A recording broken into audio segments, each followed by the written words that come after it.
किसी ने बड़े कमाल की बात कही है कि इस धरती पर ऐसा कोई इंसान नहीं जिसके पास समस्या नहीं है, और इस धरती पर ऐसी कोई समस्या नहीं जिसका समाधान नहीं है।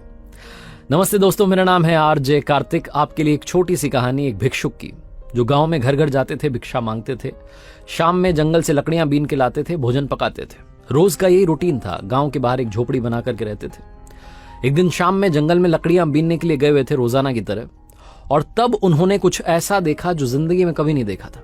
वो चौंक गए, चमत्कार सा उनको लगा। जंगल में एक लोमड़ी थी जिसके पैर नहीं थे लेकिन हष्ट पुष्ट थी। ये भिक्षुक सोचने लगा कि ये जिंदा कैसे है, ये चल फिर नहीं सकती, इसका अब तक किसी ने शिकार क्यों नहीं किया, और इसको भोजन कौन खिला रहा है, ये खाना कैसे खा रही है, ये कैसे अपनी जिंदगी जी रही है। ये सब वो सोच ही रहा था कि अचानक से एक दहाड़ सुनाई दी। जंगल का राजा शेर आने वाला था। बंदर इस पेड़ पर से दूसरे पर कूद रहे थे। डरावना सा माहौल था। अपनी जान बचाने के लिए भिक्षुक फटाफट से पेड़ पर चढ़ गया और देखने लगा कि नीचे क्या हो रहा है। जंगल का राजा शेर उस लोमड़ी की तरफ आ रहा था। थोड़ा पास आया तो दिखने लगा कि जंगल का राजा जो शेर था, उसके मुंह में एक हिरण का बच्चा था। वो हिरण के बच्चे का शिकार करके लौटा था। ये भिक्षुक सोच रहा था कि इस शेर ने वो हिरण का बच्चा तो निपटा दिया, अब ये लोमड़ी को भी निपटा देगा। लेकिन जो हुआ वो अलग सा था। वो शेर जब लोमड़ी के पास आया तो वो जो हिरण का बच्चा मार के लाया था, उस शिकार में से एक मांस का टुकड़ा लोमड़ी के सामने डाल दिया और चाव से बैठ करके अपना भोजन करने लगा, मांस खाने लगा। इस भिक्षुक के लिए सबसे बड़ा चमत्कार था कि उस लोमड़ी को शेर खाना खिला रहा था।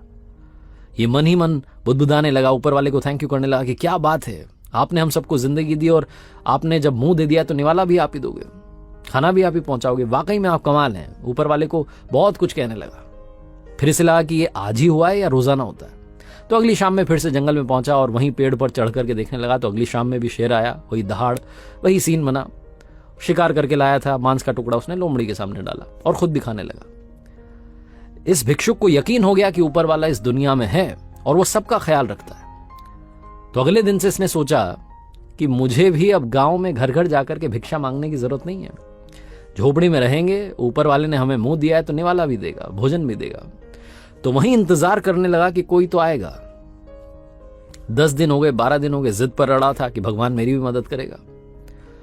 15वें दिन ऐसी हालत हो गई, दुबला पतला हो गया, चल फिर भी नहीं सकता था, भिक्षा मांगने के लिए अब जा भी नहीं सकता था। झोपड़ी के बाहर बैठा हुआ था, तभी वहां से एक महात्मा जी निकले।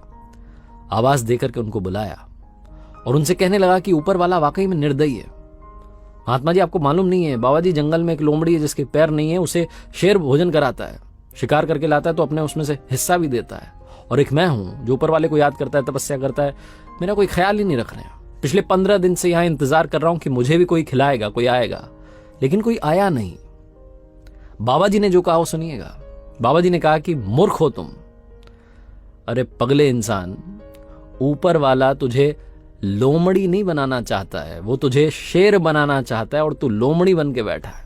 तू इंतजार में है कि कोई आकर के खिलाएगा। तू शेर की तरह ताकतवर बन और दूसरों की भी मदद कर। छोटी सी कहानी है, हम सबके साथ में भी होता है। हम कई बार उल्टा सोचने लगते हैं, हमें लगता है कि अरे सब वो संभाल लेगा, हमें अपना काम करना होगा, ताकतवर बनना होगा, शेर की तरह जीना होगा। और जब हम ताकतवर हो जाएं, जब हमारे पास में काफी कुछ आ जाए, तो दूसरों की मदद भी करनी होगी। छोटी सी कहानी है, बस सोच का फर्क बताती है।